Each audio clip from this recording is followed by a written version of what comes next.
Hey, shalom, shalom, Israel.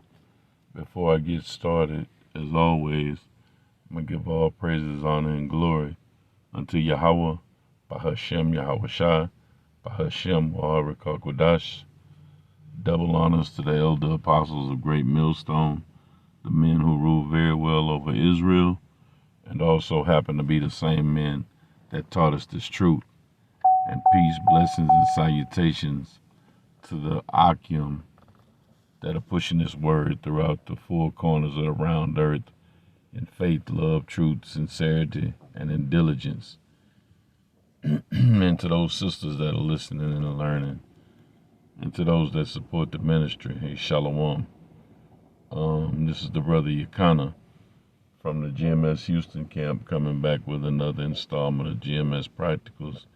And today I just wanted to go just into a brief lesson, man, because what prompted me to do this was on my spirit because I saw Jake at an event, man, holding hands with Esau, praying together, and I'm sitting there like, bro, our people are really lost, man. They don't even get it. They don't understand it. But then we're talking about 2/3, man. We're talking about, which is made up mostly of Christians, no doubt,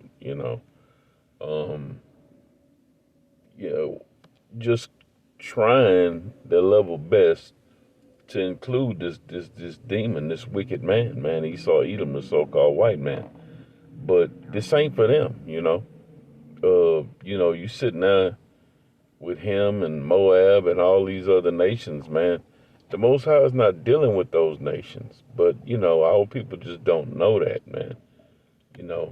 They got that zeal, but they have no knowledge, man.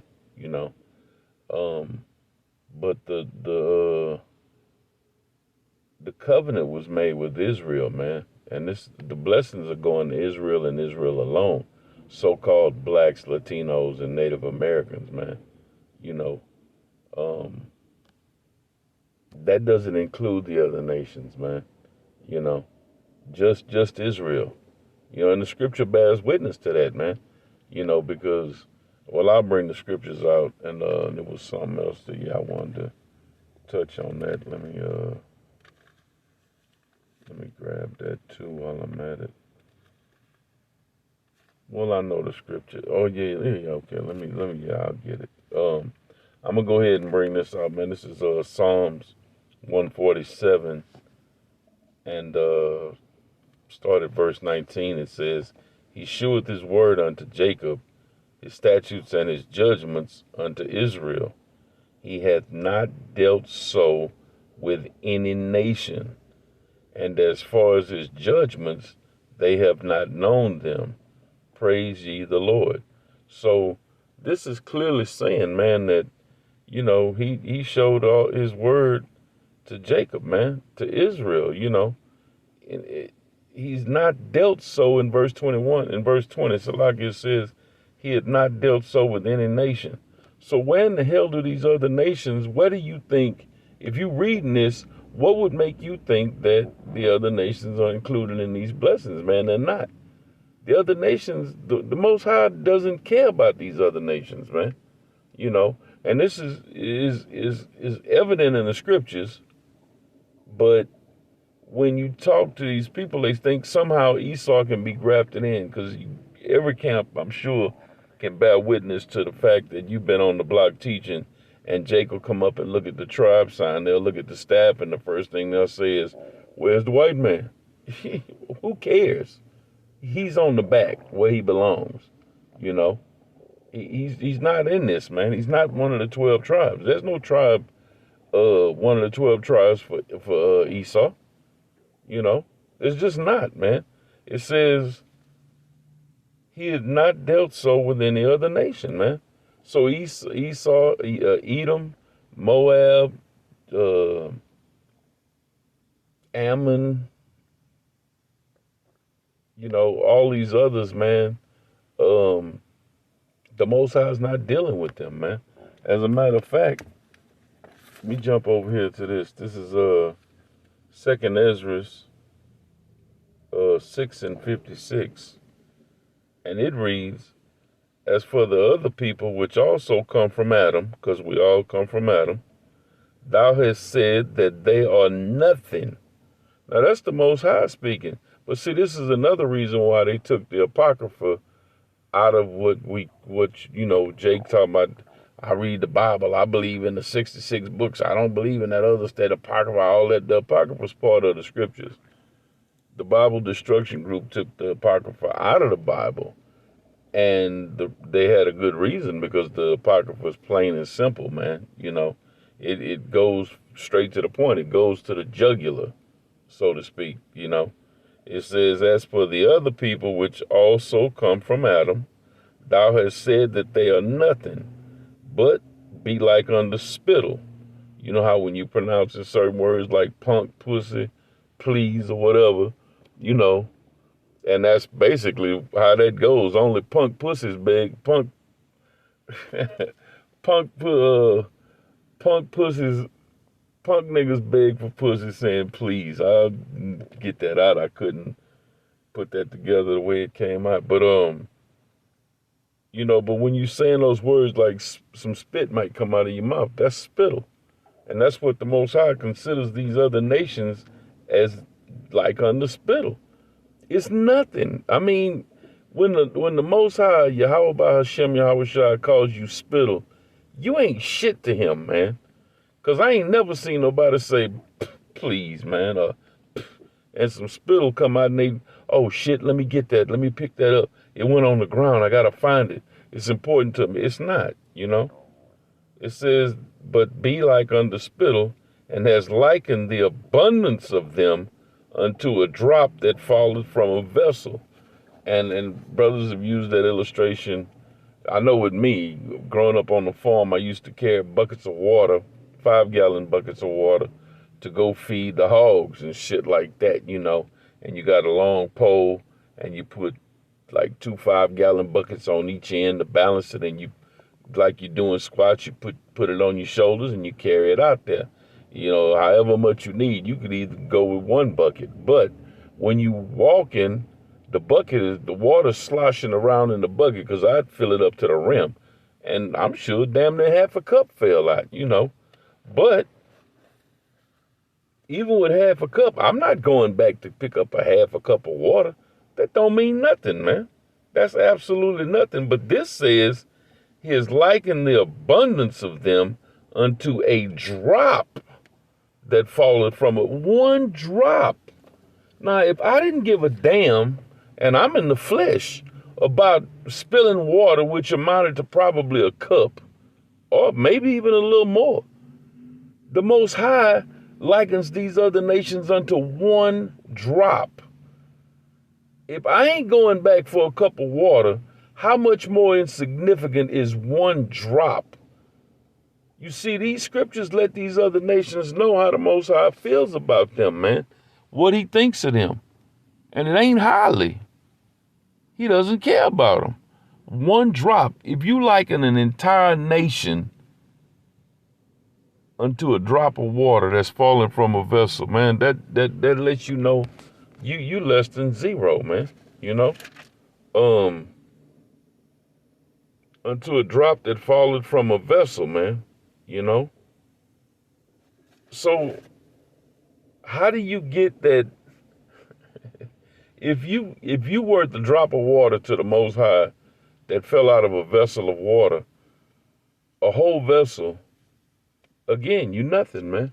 The Most High, he don't care about you, He hates these other nations, man, And they all going into slavery anyway. And that's another thing. You can't be blessed and go into slavery in the kingdom of heaven at the same time. Where's the blessing in that, man? Where's the blessing? We went into slavery, but we won't be slaves in the kingdom of heaven. We're going to rule forever. So-called blacks, Latinos, and Native Americans, man. The tribe of Israel. The 12 tribes of Israel, Salakia. Starting with the 144,000, the elect, man. Under the 12, under Yahweh Shai, under King David, under Yahweh Shai, man. You're not going into the kingdom of heaven as a slave and get the blessings. That doesn't even make sense. How you going to be blessed in the kingdom of heaven? In the kingdom, and be a slave. If you get these blessings that we're going to get, you won't be a slave. It just don't make sense, man.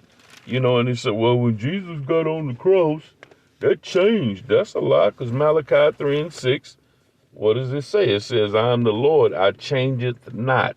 Therefore, the sons of Jacob are not consumed. So the Most High is telling you he doesn't change at all. And therefore, Jacob, so-called blacks, Latinos, and Native Americans, the Israelites, are not consumed, man. Even though we get put to death on this side, whatever happens, if you have to go into the lake of fire, then so be it. If you're not part of the 144,000, that 1/3 number, then yeah, you'll be destroyed on this side, but you're not going to be consumed forever. You'll come back in the kingdom, and then that'll be that. You'll be fine, you know. I ain't saying that it's just, hey, fuck it, it's okay, man, throw your hands up, you know, give up and don't even do shit, because, hey, man, we're going to come back in the kingdom anyway. I'm not saying nothing like that. All I'm saying is even if you get destroyed on this side, you'll come back in the kingdom, and you'll be fine forever, you know. But the other nations, it ain't going to work out like that. They going into slavery for a time. Except for Esau Edom, he's going to have 1,000 years of slavery, and then he's going to be eradicated. He'll be destroyed, you know. The other nations, they're going to get their portion after they serve slavery, man.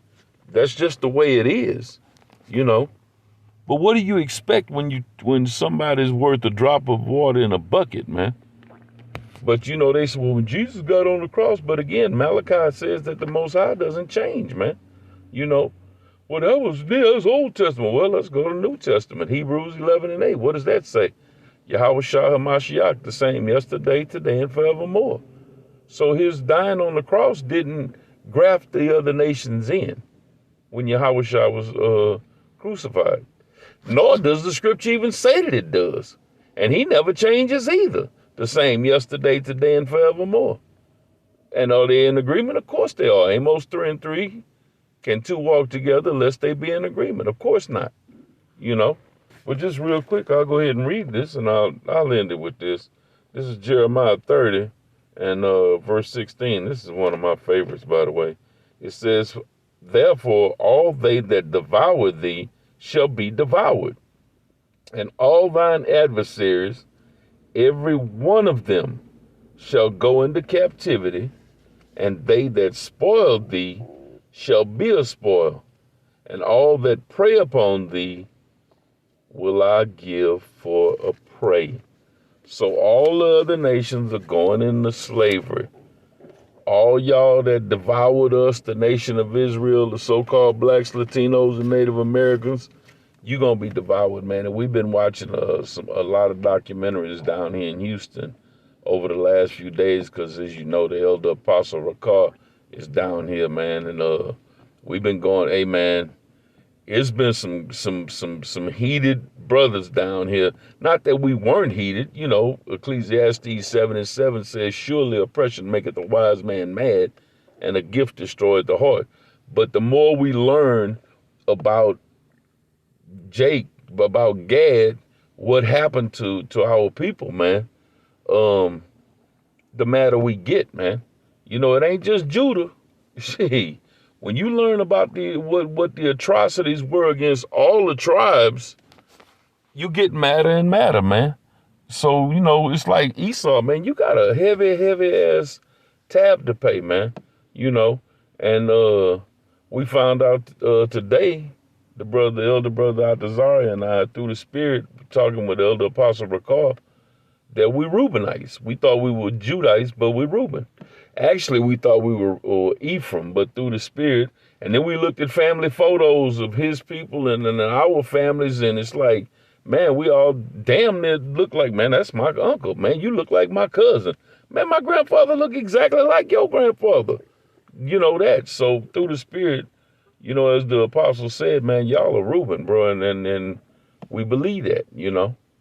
But I mean, it's like, you know, whatever tribe I'd be in, I'd be like, hey, I'm fine. As long as I belong to one of the 12, I'm good, you know. So, But these getting back to what I was saying, these other nations, man, y'all are nothing, man, and y'all going into slavery. These promises, these blessings, man, are not for y'all. So that was all I had on that, man. But I just wanted to touch on that, man. But yeah, these blessings, man, these promises, these are for Israel only, man. No outsiders. So I'll go ahead and end it with that, man. Until next time, Abarat Dazar, a Shalom.